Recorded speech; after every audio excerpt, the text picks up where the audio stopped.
Quels sont les métiers qui recruteront le plus à l'horizon 2030? Selon les chiffres communiqués par la DARES, la direction de l'animation, de la recherche, des études et des statistiques, tous les secteurs seront en déficit potentiel à l'horizon 2030. C'est-à-dire que toutes auront plus d'offres d'emploi à offrir que de main-d'œuvre disponible pour répondre à ce besoin. Et ces déséquilibres peuvent être catégorisés ainsi. En rouge, les régions avec un déséquilibre qui est supérieur à 5%. En vert, les régions avec un déséquilibre autour de 5%, ce qui correspond à la moyenne nationale. Et en bleu, les régions dont le déséquilibre devrait être inférieur à 5%.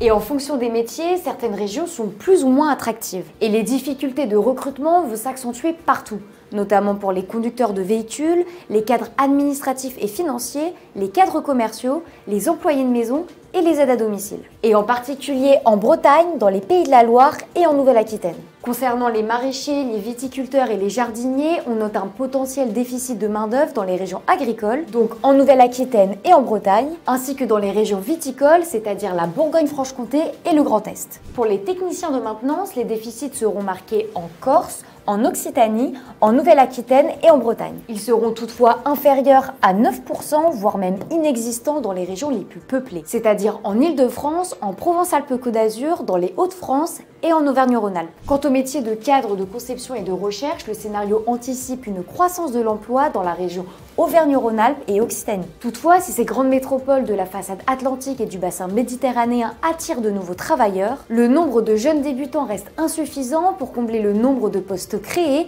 ou laissés vacants par les seniors. Enfin, les secteurs de l'informatique, de l'information-communication, de la recherche et développement, de la gestion des entreprises et des soins aux personnes seront porteurs dans la région francilienne. La DARES prévoit une baisse du taux de chômage d'ici 2030 et estime que 450 000 personnes auront retrouvé un emploi d'ici là.